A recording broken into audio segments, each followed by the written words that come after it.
कृष्णाय वासुदेवाय देवकीनन्दनाय च नन्दगोपकुमाराय गोविन्दाय नमो नमः। चिन्तामणिपकरसद्म सुकल्पवृक्ष लक्षाभितेषु सुरभिरभिपालयन्तम् लक्ष्मीसहस्रशतसम्भ्रमसेव्यमानं गोविन्दमादिपुरुषं तमहं भजामि। वन्देऽहं श्रीगुरो श्रीयुतपदकमलं श्रीगुरून् वैष्णवांश्च श्रीरूपं साग्रजातं सहगण रघुनाथान्वितं तं सजीवं साद्वैतं सावधूतं परिजनसहितं कृष्णचैतन्यदेवं श्रीराधाकृष्णपादान् सहगण ललिता श्रीविशाखान्वितांश्च नमो ॐ विष्णुपादाय कृष्णप्रेष्ठाय भूतले श्रीमते भक्तिवेदान्त स्वामिनिति नामिने। नमस्ते सारस्वते देवे गौरवाणी प्रचारिणे निर्विशेषशून्यवादी पाश्चात्यदेशतारिणे। जय श्री कृष्ण चैतन्य प्रभु नित्यानंद श्री अद्वैत गदाधर श्रीवासादि श्री गौर भक्तवृंद। हरे कृष्णा कृष्ण कृष्ण हरे हरे, हरे राम राम राम हरे हरे। श्री श्री द्वारकाधीशाय नमः। ओं नमो भगवते वासुदेवाय, ओं नमो भगवते वासुदेवाय, ओं नमो भगवते वासुदेवाय। नारायणं नमस्कृत्य नरं चैव नरोत्तमं देवीं सरस्वतीं व्यासं ततो जयम् उदीरये। तमादिदेवं करुणानिधानं तमालवर्णं सोहितावतारम् अपार संसार समुद्र सेतुं भजामहे भागवत स्वरूप। ग्रंथराज श्रीमद् भागवतम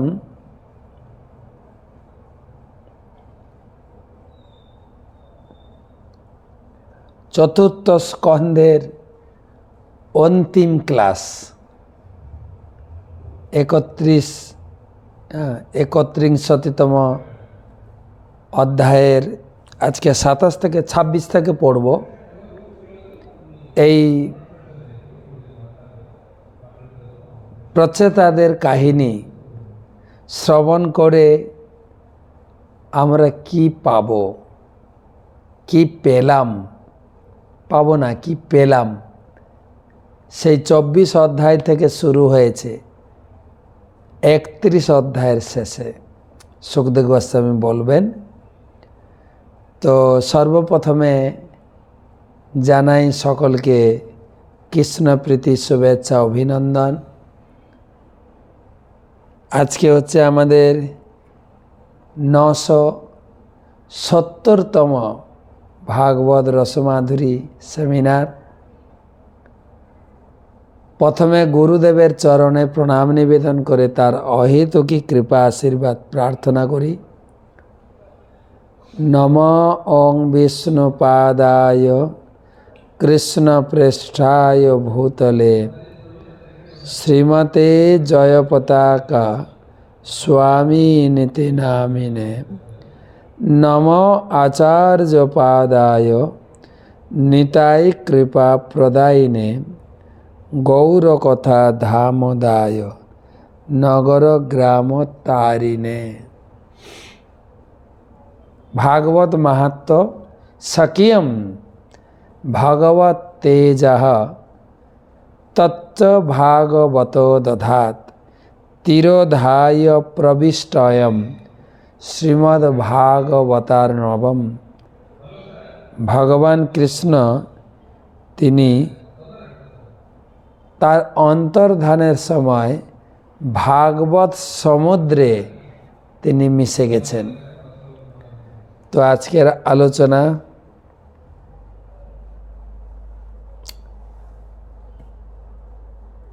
सप्तविंशति श्लोक থেকে হবে, আমি 26 থেকে পড়ছি।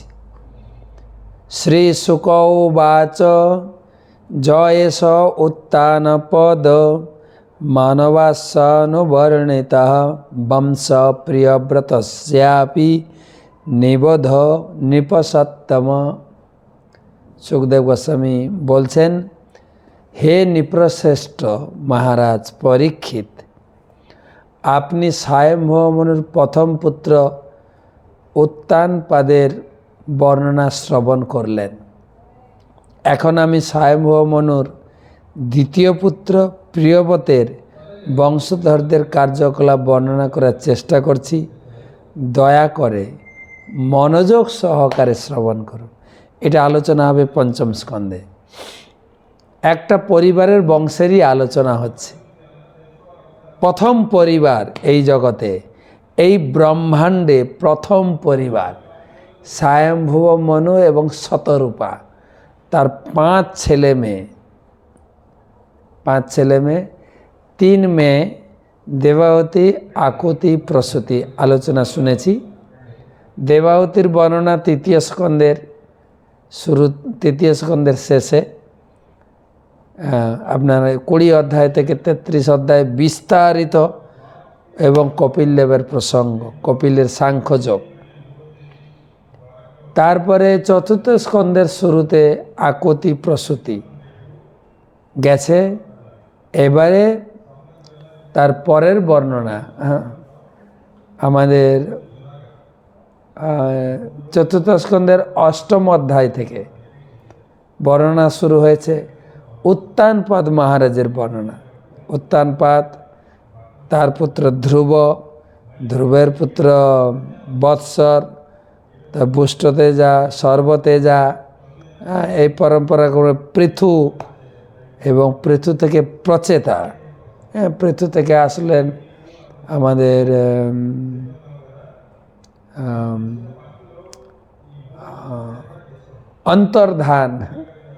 অন্তর্ধানের পুত্র এই প্রচেতারা। প্রাচীন বহিষ্যতের পুত্র প্রচেতা। এই প্রচেতার পুরো চতুর্থ স্কন্ধের 8ম অধ্যায় থেকে 31 অধ্যায় কেবল উত্তানপাদের বংশ চলছে। তাই বলছেন, জয় এস উত্তানপদ মানবাস্যানুবর্ণিত। আমি আমার উপলব্ধি অনুসারে সেই উত্তানপাদের মনুবংশের বর্ণনা যথাসাধ্য আমি করেছি। বংশ প্রিয়ব্রতস্যাপ, এখন আমি সেই মনুবংশের দ্বিতীয় পুত্র প্রিয়ব্রত মহারাজের চরিত্র বর্ণনা করব, বংশের বর্ণনা করব। নিবোধ, আপনি কিন্তু ধৈর্য সহকারে শ্রবণ করুন। ধ্রুব মহারাজ ছিলেন উত্তানপাদের পুত্র। ধ্রুব মহারাজ এবং রাজা উত্তানপাদের বংশধরদের কার্যকলাপ প্রচেতাগণ পর্যন্ত বর্ণিত হলো। এখন ছিল সুখদেব গোস্বামী স্বয়ম্ভব মনুর দ্বিতীয় পুত্র প্রিয়ব্রতের বংশধরের বর্ণনা করছেন।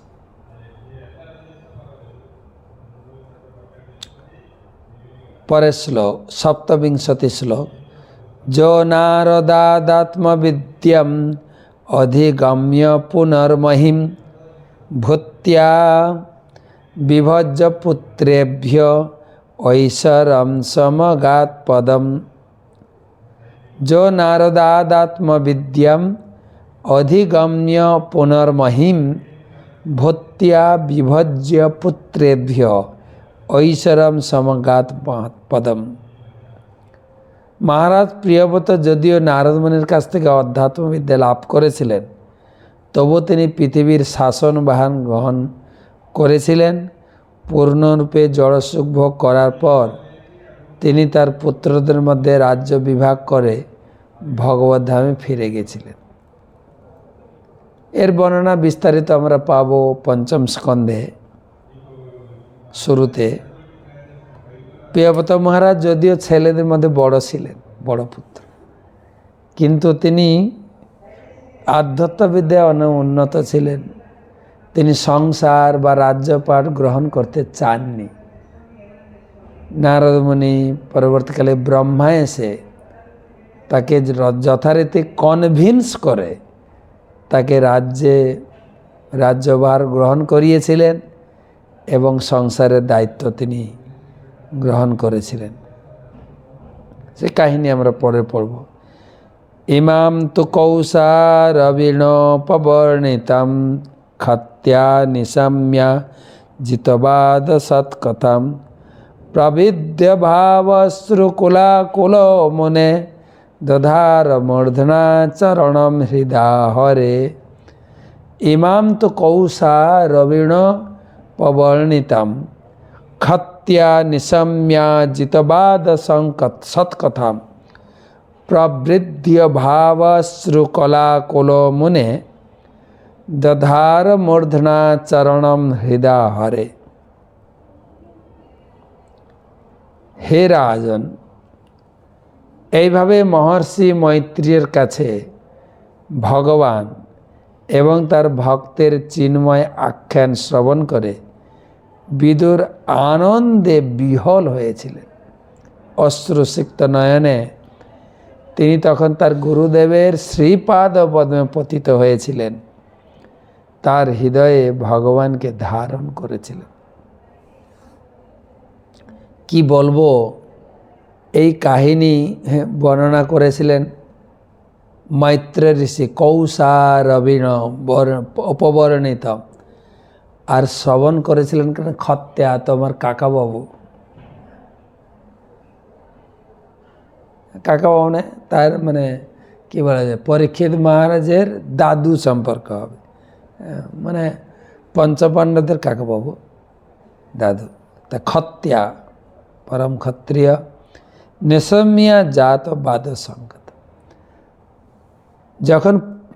যখন বিদুর সেই মৈত্র মুনির কাছে এই মহান চরিত্র কথা, আমাদের উত্তানপাদের বংশের কথা, ধ্রুব মহারাজের কথা, প্রচেতাদের কথা শ্রবণ করছিলেন, তিনি অশ্রুকুলা মনে দধার মূর্ধনা চরণম হৃদাহরে, অত্যন্ত উল্লসিত অষ্টসাত্ত্বিক বিকার এবং গুরুদেবকে বারবার প্রণাম করে তিনি হরি স্মৃতি, হরিকে হৃদয়ে ধারণ করে তিনি গদগদ বাক্য হয়েছিলেন।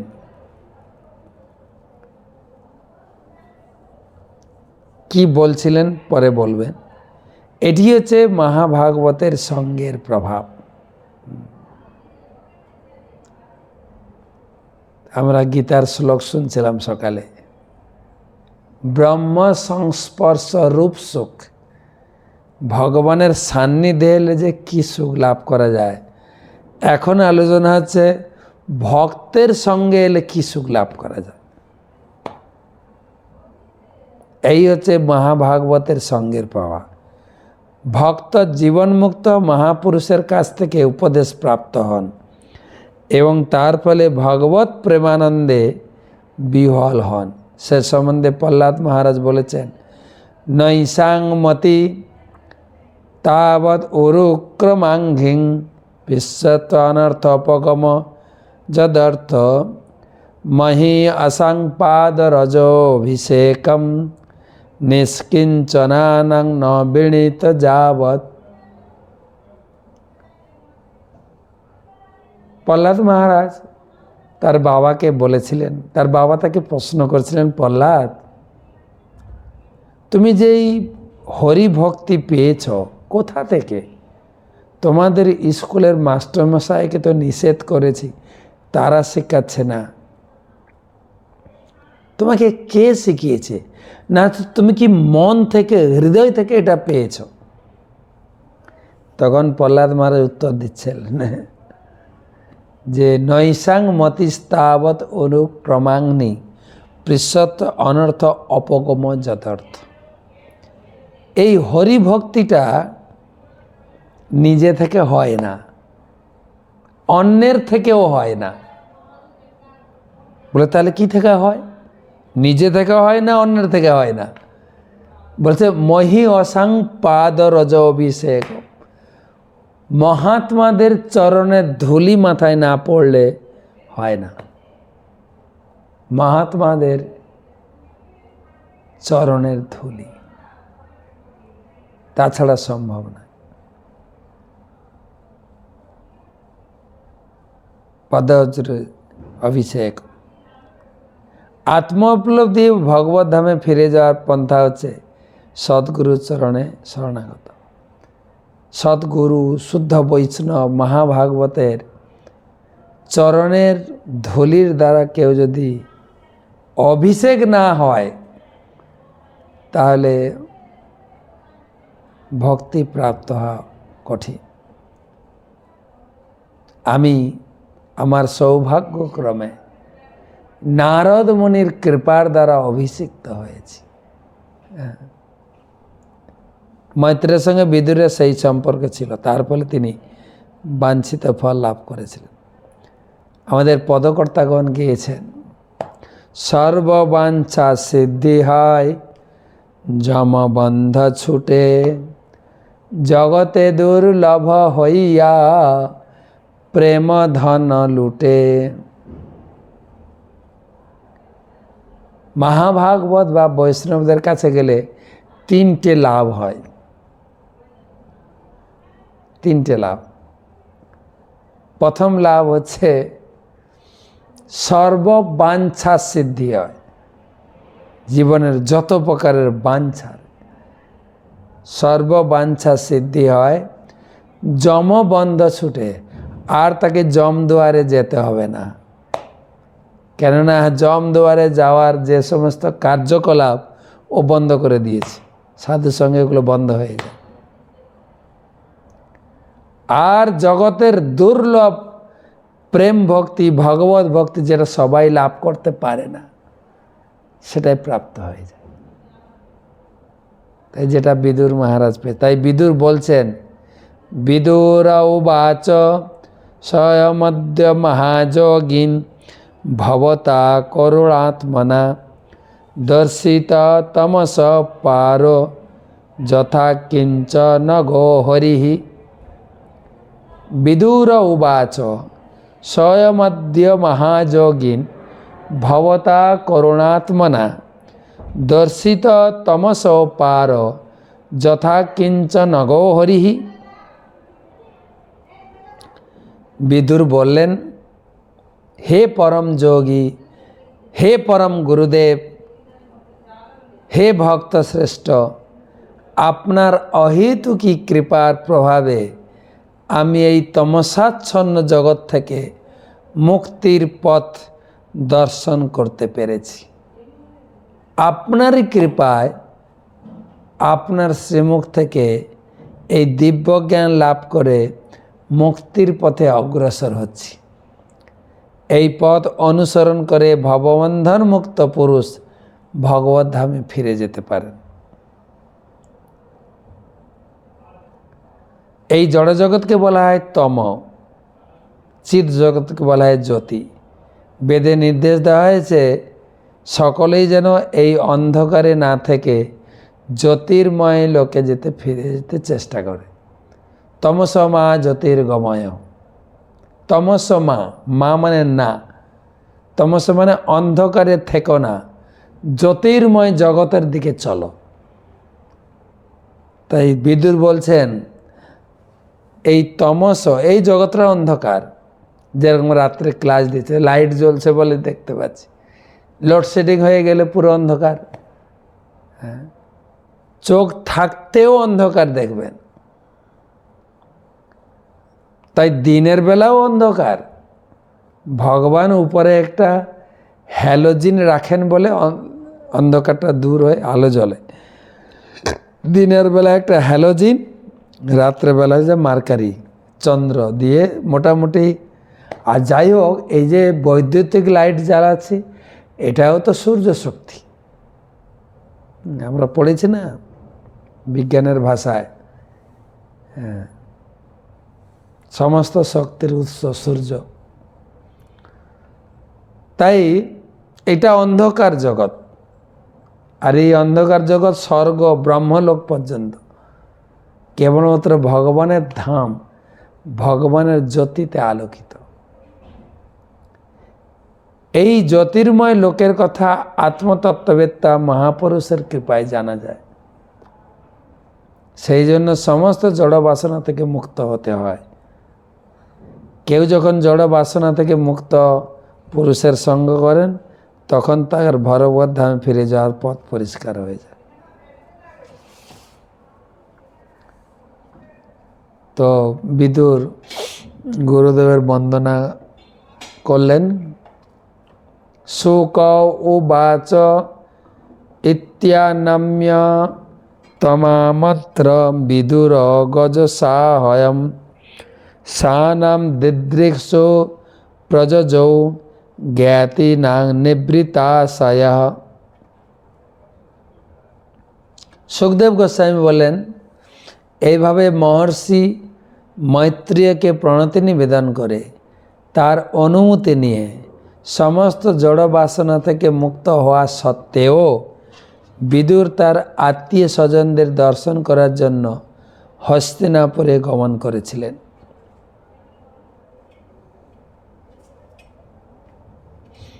আত্মীয় স্বজনদের দর্শন করার জন্য না, তিনি এসেছিলেন ধৃতরাষ্ট্রকে উদ্ধার করার জন্য। ধৃতরাষ্ট্রের প্রতি কৃতজ্ঞ ছিলেন, কেননা তার রাজ্যে তিনি প্রতিপালিত হয়েছেন, তার অন্নে তিনি বড় হয়েছিলেন। তাই এই সুন্দর দিব্য জ্ঞান তিনি মৈত্রের কাছে লাভ করেছিলেন। সঙ্গে সঙ্গে অনুভব হয়েছিল, এই দিব্য জ্ঞান আমাকে প্রচার করতে হবে, প্রচার করে জগৎবাসীর জ্ঞানের উন্মেষ ঘটাতে হবে। আর প্রথম আমি ঘটাবো, আমি যার প্রতি কৃতজ্ঞ, সেই আমার বড় ভাই ধৃতরাষ্ট্রের প্রতি। তাই ধৃতরাষ্ট্রকে উদ্ধার করার জন্য তিনি পরিবারে ফিরে এসেছিলেন। প্রভুপাদ সেটাই তাৎপর্যে লিখেছেন। হ্যাঁ, প্রভুপাদ লিখেছেন, কোনো মহাত্মা যখন আত্মীয়দের দর্শন করতে যান, তখন কোনো জড়জাগতিক বাসনা নিয়ে তাদের দর্শন করেন না।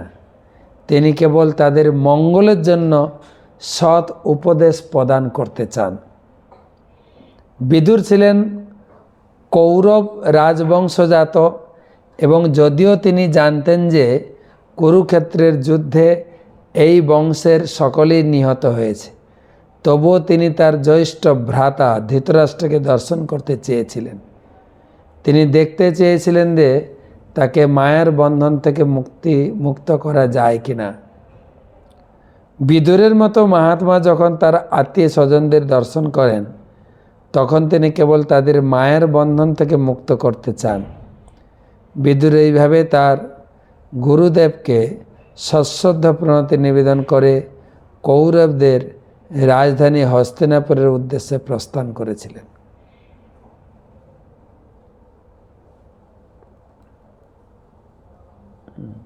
ধৃতরাষ্ট্র উদ্ধার করে আবার তিনি চলে গেলেন। এবারে লাস্ট শ্লোক, এই পুরো কাহিনী 24 অধ্যায় থেকে 31 অধ্যায় পর্যন্ত পড়ে কি লাভ হলো। এতদ্য শৃণুয়াৎ রাজন রাজ্ঞাম হর্য পিতাত্মনাম আয়ুর্ধনম যশঃ স্বস্তি গতিম ঐশ্বর্যম আপনুয়াৎ।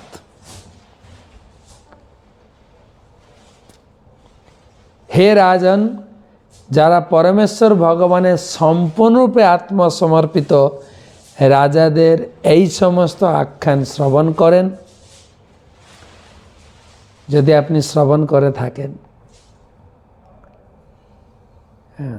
সম্পূর্ণরূপে আত্মসমর্পিত রাজাদের আখ্যান সম্যক রূপে শ্রবণ করে থাকেন, তাহলে অনায়াসে দীর্ঘায়ু, ঐশ্বর্য, যশ, সৌভাগ্য লাভ করেন এবং চরমে ভগবত ধামে ফিরে যাওয়ার সুযোগ পান। হরি বল।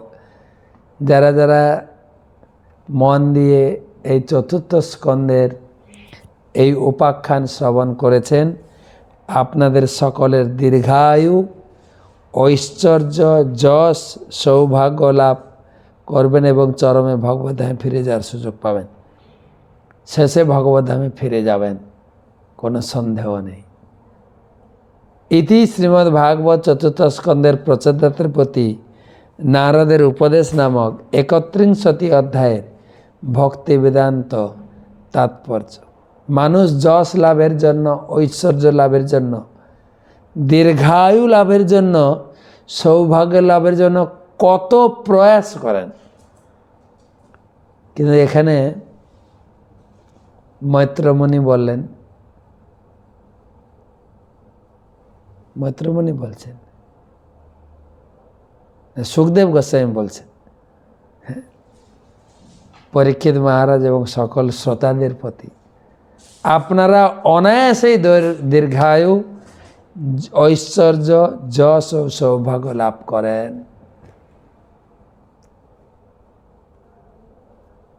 চতুর্থ স্কন্ধ সমাপ্ত হল।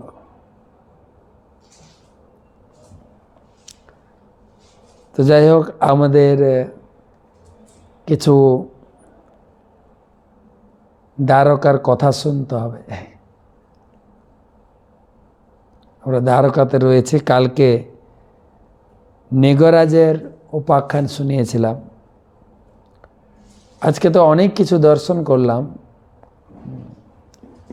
তবে এত তো কি করে বলি, যে একটা কথা বলি। আমরা দ্বারকাধীশ দর্শন করেছি, গোমতী দর্শন করেছি। গোমতীর তীরে বসে স্নান, পূজা আদি কার্যকলাপ আমরা অনুষ্ঠিত করলাম। তারপরে গেলাম আমরা গোপীতালাপ, নাগেশ্বর, তারপরে গেছি আমরা বেট দ্বারকা, রুক্মিণী মন্দির। তো মোটামুটি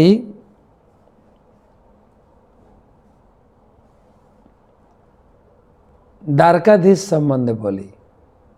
দ্বারকাধীশ ভগবানের আরেক নাম হচ্ছে রণছর রায়। দিব্য কাহিনী এবং গোমতী দেখি দুটো বলা যায় কিনা। ভগবান কৃষ্ণ তিনি বৃন্দাবনে, মথুরায় আবির্ভূত হয়েছেন, বৃন্দাবনে বাল্যলীলা সমাপ্ত করেছেন। তারপরে মথুরা এসে কংস বধ করে পিতামাতাকে উদ্ধার করেছেন। আর পিতামাতাকে উদ্ধার করার পরে বা কংসকে বধ করার পরে কংসের 2 স্ত্রী ছিল, অস্তি এবং প্রাপ্তি। তারা ছিল মগধরাজ, মগধ মানে বিহার। বিহারে তখন রাজা ছিলেন জরাসন্ধ, তার 2 কন্যা ছিল। যখনই কংস মারা গেল, তাদের উপযুক্ত সন্তান ছিল না, তারা বাপের বাড়িতে ফিরে গেল। কেননা মহিলাদের 3টি আশ্রয়: বিবাহের আগে পিতামাতা, বিবাহের পরে স্বামী, আর উপযুক্ত পুত্র সন্তানের হাতে প্রাপ্তবয়স্ক। কি তাদের উপযুক্ত পুত্র সন্তান ছিল না, মানে প্রাপ্তবয়স্ক। তখন তারা পিতৃগৃহে ফিরে যান এবং কংসের মৃত্যুর সংবাদ প্রেরণ করেন। এটা শুনে জরাসন্ধ খুবই রেগে গেলেন। এবং প্রতিজ্ঞা করলেন শুধু কৃষ্ণকে বধ করব তাই না, কৃষ্ণ যে পরিবারে জন্মগ্রহণ করেছে যদু বংশকে হত্যা করব। সঙ্গে সঙ্গে 13 চতুরঙ্গিনী সোনা তিনি নিয়ে আক্রমণ করলেন মথুরাপুরী। শাস্ত্রে ভাগবতমে বর্ণনা হয়েছে, সে সৈন্য এত ছিল, সৈন্য সমুদ্রে যেরকম জলের সীমা, লাস্ট সীমা দেখা যায় না, এইরকম সৈন্য ছিল, আর চারিদিক থেকে আক্রমণ করেছিলেন, কৃষ্ণকে ঘিরে ফেলেছিলেন। আর যুদ্ধ ঘোষণা হয়েছিল এবং মথুরাবাসী পুরনারী তারা কৃষ্ণ বলরামের বিক্রমের কথা তো শুনেছেন, চোখে দেখবেন এখন জরাসন্ধের সঙ্গে যুদ্ধ। কিন্তু জরাসন্ধ এসে বলছেন, আরে কৃষ্ণ, তুমি তো ক্ষত্রিয় কুলে জন্মগ্রহণ করনি, আর তুমি তোমার মামাকে মেরেছ। পুরুষ কথাকার, আর তুমি বয়সে অনেক চাই ছোট, তোমার সঙ্গে আমি যুদ্ধ করব না, বরং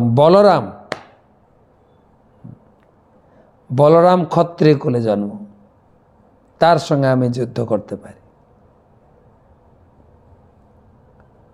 বলতে বলতে কৃষ্ণ বলরামের উপর ঝাঁপিয়ে পড়লেন, আর বলরাম এবং কৃষ্ণ তাদের বীর বিক্রমে যুদ্ধ করতে শুরু করলেন, এবং কাটাকাটি, হানাহানি।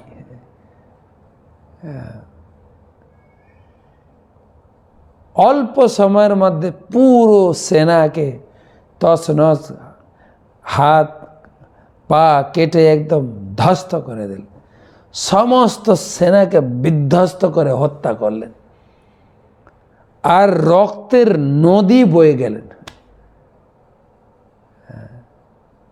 সেখানে সেই নদীতে কাটা মাথার দেহগুলো কি সুন্দর ভেসে যাচ্ছে দেখতে, হাতিকে মনে হয়েছিল ছোট ছোট দ্বীপ। সুন্দর বর্ণনা। আর কিছুক্ষণের জন্য জরাসন্ধের প্রবল পরাক্রমে মথুরবাসীরা বিষণ্ণ হয়ে পড়েছে, কিন্তু কৃষ্ণ বলরামের এই যুদ্ধ দেখে তারা অত্যন্ত উল্লসিত হলেন। তো তারা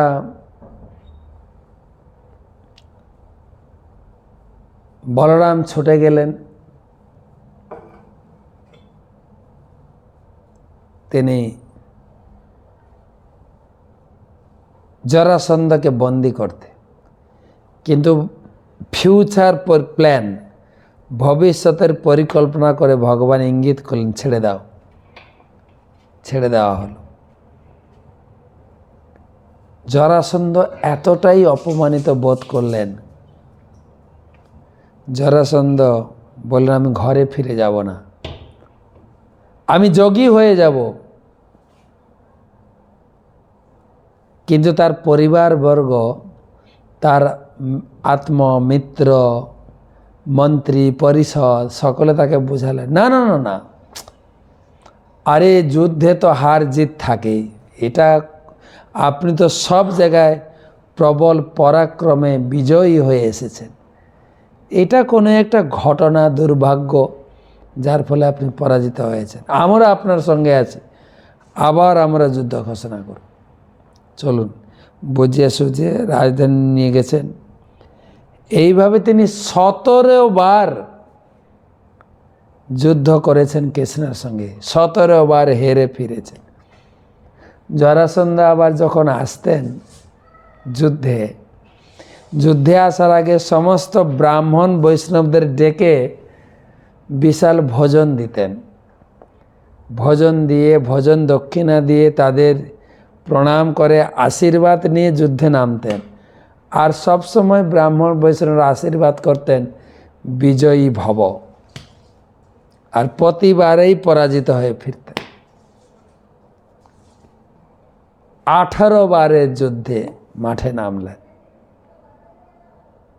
বিশাল সৈন্যবাহিনী। আসলে ভগবান তাকে ছেড়ে দিতেন, বারে বারে সৈন্য জুটিয়ে আনতেন, ভগবান মেরে দিতেন।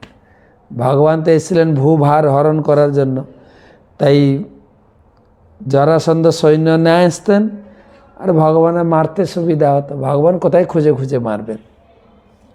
তো 18 বার তিনি প্রবল পরাক্রমশালী হয়ে তিনি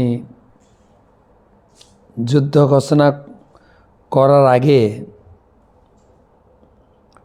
তিনি রীতিমতো তার নিয়ম অনুযায়ী ব্রাহ্মণ বৈষ্ণবদের দিকে বৈষ্ণব সেবা ভোজন দিয়েছেন, দিয়ে দক্ষিণা দিয়ে সবার আশীর্বাদ নিয়েছেন। সেই একই রীতি অনুযায়ী তারা বলেছেন বিজয়ী ভব। যখনই বলেছেন বিজয়ী ভব, সঙ্গে সঙ্গে ঘোষণা দেন, এই গেট বন্ধ করো। আমি যদি এবারের যুদ্ধে বিজয়ী না হয়ে আসি, এই সমস্ত মহাত্মাদের গর্দান কেটে দেব। প্রতিবারে এনারা আশীর্বাদ দেন বিজয়ী ভব, আর আমি পরাজিত হয়ে ফিরে আসি। এবারে যদি আগের মতো পরাজিত হয়ে ফিরি, আপনাদের কাউকে প্রাণে ছাড়ব না। আপনাদের আশীর্বাদ মিথ্যায় পর্যবসিত হয়েছে। বন্দি করে তিনি যুদ্ধে গেলেন। আর এদিকে কালজবন, সেও কৃষ্ণের সঙ্গে যুদ্ধ ঘোষণা করে সেও এসেছে।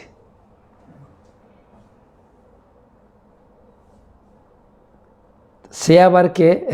তার আবার ইতিহাস বর্ণনা করছেন ভাগবত। না, যদুবংশের কুলপুরোহিত হচ্ছেন গর্গ মহারাজ, গর্গাচার্য। তাকে একবার তার নিজের ভগ্নিপতি উপহাস্য করে হেসেছিলেন, আর সেইটা দেখে যদুবংশের রাজারাও হাসতে শুরু করেছেন। এটাতে গর্গ ঋষি গর্গাচার্য একটু অসন্তুষ্ট হয়ে বললেন, আমি যদুবংশকে হত্যা করব। হত্যা করার জন্য একটা তপস্যা করলেন, একটা অসুর সৃষ্টি করব, যে মারবে। আর সেই হচ্ছে কালজবন। এটা শূদ্রের ঘরে জন্মগ্রহণ করে। সে এত শক্তিশালী ছিল, যুদ্ধ করার জন্য উৎসুক করতো। একবার নারদ মুনির সঙ্গে দেখা, নারদ মুনিকে জিজ্ঞাসা করছে, আমি কার সঙ্গে একটু যুদ্ধ করলে একটু মজা পাবো বলো তো? তখন নারদ মুনি বলছেন, তোমার সঙ্গে যুদ্ধ করার একটাই লোক আছে, বসুদেবের পুত্র বাসুদেব। তিনি এখন মথুরায় আছে, তুমি তোমার যুদ্ধকলা তার সঙ্গে কাজে লাগাতে পারো, তার সঙ্গে প্রদর্শন করতে পারো। সেও অ্যাটাক করেছে, তাহলে দুজন অ্যাটাক করেছেন। ভগবান তখন অনুভব করলেন যে বিশাল সৈন্য সামন্তের ভয়ে আমার বংশ মথুরাবাসী নিশ্চয় ভয়ভীত হয়ে যাবেন। তাই তিনি রাতারাতি বিশ্বকর্মাকে আদেশ দিলেন যে তুমি দ্বারকাপুরী নির্মাণ করো, আর রাতারাতি পুরো যদুবংশকে দ্বারকাপুরীতে পাঠিয়ে দিলেন। এবারে কালজবন, এখন কিন্তু জরাসন্ধ আসেনি। কালজবন বিশাল সৈন্য নিয়ে আক্রমণ করেছেন কৃষ্ণকে। আর মনে আছে তো, ব্রাহ্মণদেরকে কিন্তু ঘরে বন্দি করে রেখেছেন। তো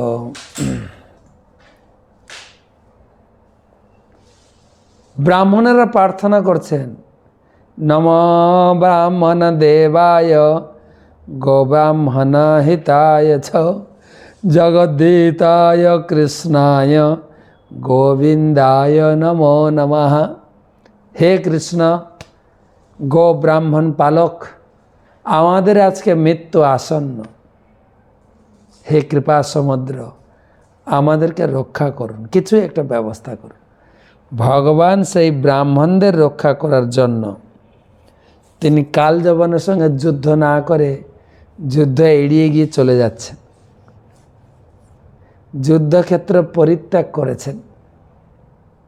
ক্ষত্রিয় কিন্তু যুদ্ধক্ষেত্র পরিত্যাগ করেন, ভগবান যুদ্ধক্ষেত্র পরিত্যাগ করে দৌড়াচ্ছেন। আর কালযবন চিৎকার করে ডাকছে, আরে কা পুরুষ! ভগবান যুদ্ধক্ষেত্রে পরিত্যাগ করেছিলেন, সেই জন্য তার নাম রণছোর। রণছোর, রণক্ষেত্র তিনি ছেড়ে পালিয়ে গেছিলেন, রণছোর। তবে তার নাম কিন্তু রণছোর রায়, রায় মানে সুন্দর, তো দ্বারকাধীশের আরেক নাম রণছোর রায়। তো তিনি চলতে চলতে একটা পর্বতের গুহায় ঢুকে যান, আর সেই গুহার ভিতরে শুয়েছিলেন এক ব্যক্তি। আর কালযবন পিছনে ছুটতে ছুটতে ছুটতে ছুটতে দেখে এক ব্যক্তি শয়ন করে আছেন, গভীর নিদ্রায় করে নাক ডাকছেন। কালযবন মনে করল কৃষ্ণ এই যুদ্ধ এড়ানোর জন্য শুয়ে পড়ে আছে, গিয়ে জোরে একটা পদাঘাত করেছে, আর সেই ব্যক্তির ঘুম ভেঙে গেছে। যেই তাকিয়েছেন তার চোখের জ্যোতিতে কালযবন পুড়ে ছাই হয়ে গেল। সে ব্যক্তি কে ছিল? সে ছিল মুচকুন্দ মহারাজ। এই ঘটনা সেই পর্বতে ঘটেছিল, সেই জায়গার নাম জুনাগড়। আমি আগে গেছি, এবারে যাচ্ছি না। আমি জাস্ট বলছি কৃষ্ণ কিভাবে দ্বারকায় এলেন। তো মুচকুন্দ মহারাজ তিনি ছিলেন রামচন্দ্র বা ইক্ষ্বাকু বংশে মান্ধাতার পুত্র। মুচকুন্দ মহারাজ বিখ্যাত ব্যক্তি ছিলেন, এত বড় তেজিয়ান ব্যক্তি ছিলেন, তাকে দেবতারা ইনভাইট করে নিয়ে গেছেন অসুরদের বিরুদ্ধে লড়াই করার জন্য। বহুকাল লড়াই করে অসুরদের পরাজিত করে দেবতাদের জিতিয়েছেন। দেবতারা তাকে ডেকে বললেন, আপনার কার্যকলাপে আমরা খুব খুশি, কিছু বর চান। তখন মুচকুন্দ মহারাজ বলছেন, আমি খুব ক্লান্ত, আমি বিশ্রাম নিতে চাই। এবং দেবতারা বলছিলেন, আপনি এখানে আপনার জাগতিক সুখ পরিত্যাগ করে অমিত বিক্রমে আমাদের জন্য তিনি জীবন উৎসর্গ করে যুদ্ধ করেছেন। এখন আপনার পরিবারে কেউ নেই, কয়েক পিঁড়ি কেটে গেছে এই জগতে, ফিরে গেলে কাউকে পাবেন না। তো কি আশীর্বাদ চান দেবতাদের কাছ থেকে? তখন তিনি মুচকুন্দ মহারাজ বলছেন, আমি বহুদিন ঘুমাইনি, বহু বছর, বহু কাল, তা আমি বিশ্রাম নিতে চাই। তখন দেবতারা আশীর্বাদ করে, ঠিক আছে, আপনি বিশ্রাম নেবেন, যদি অসময়ে আপনার ঘুমের ব্যাঘাত কেউ ঘটায়, আপনার চোখের জ্যোতিতে সে ভস্মীভূত হবে। তো কালযবন ভস্মীভূত হলো, আর ভগবান মুচকুন্দ মহারাজকে দর্শন দিলেন, মুচকুন্দ মহারাজকে উদ্ধার করলেন। অনেক বড় কাহিনী মুচকুন্দ মহারাজ। তারও বেরিয়ে এলেন। এদিকে জরাসন্ধ আক্রমণ করেছে। ভগবান তার কাছ থেকেও দৌড়ে দৌড়ে, কেননা জরাসন্ধ প্রতিজ্ঞা করেছে না ব্রাহ্মণদের হত্যা করবে, তাই জরাসন্ধকে হত্যা না করে, পরাজিত না করে তিনি দৌড়ে পালিয়ে গিয়ে পর্বতের উপরে উঠে গেলেন। আর জরাসন্ধ পিছনে ছুটতে ছুটতে এসে দেখলেন যুদ্ধ ভয়ে পালিয়ে সেই পর্বতে উঠেছে। আর পর্বতে চারিদিকে খুঁজে না পেয়ে পর্বত গাত্রে আগুন লাগিয়ে দিলেন, চারিদিকে দাউ দাউ করে জ্বল। আর জরাসন্ধ মনে করলো কৃষ্ণ বললাম পুড়ে মারা গেছে। সেই পর্বত এখনও আছে, প্রবর্ষণ পর্বত। সেই পর্বতে প্রচুর বৃষ্টি হয়, সেই জন্য প্রবর্ষণ পর্বত না, সেই পর্বতেও আগে আমি গেছি। তো ভগবান কৃষ্ণ ওখান থেকে 88 বর্গ মাইল উপর থেকে লাফ দিয়ে তিনি দ্বারকাতে চলে এলেন। কৃষ্ণ বলরাম। প্রথম যেখানে পড়লেন সেটা হচ্ছে মূল দ্বারকা, সেটাও আমাদের সোমনাথ যাওয়ার রাস্তায় পড়ে মূল দ্বারকা, সেটা আমরা দর্শন করলাম। কৃষ্ণ চলে এলেন দ্বারকাতে। তো আজকে এই পর্যন্ত থাক, রাত হয়ে গেছে। তারপরে দ্বারকার আরও কাহিনী শোনাবো। তবে সেই রণছর রায়, সেই দ্বারকাধীশ এখানে পূজিত হচ্ছেন, কিন্তু মূল দ্বারকাধীশ ভগবান বিগ্রহ এখন এখানে নেই, চলে গেছেন ডাকরে। যদি কখনো সম্ভব হয় সে কাহিনী বলে শোনাবো। এখানে মন্দিরে, মূল মন্দিরে সেই মূল রণছর রায়ের প্রতিমূর্তি বসিয়ে পূজা হচ্ছে, এবং সে আবার শুধু দ্বারকাধীশ, তার সঙ্গে রুক্মিণী নেই। রুক্মিণী আবার আলাদা, সেখান থেকে 2-2.5 কিলোমিটার রুক্মিণী রয়েছে। দেখি আমরা দ্বারকাতে তো আজকে আমাদের 4 তারিখ হয়ে গেল, কালকের দিনটা থাকবো। 6 তারিখে আমি চলে যাব শিলিগুড়ি, মানে কালিয়াগঞ্জ, 2 দিন থাকবো। কিন্তু এই দ্বারকার কাহিনী বৃন্দাবনে ঢোকার আগে পর্যন্ত বলতে থাকবো, আপনারা শুনবেন। অনেক কথা আছে দ্বারকা। ভগবান 100 বছর ছিলেন, অপূর্ব কাহিনী। তো সবাইকে ধন্যবাদ, শুভরাত্রি।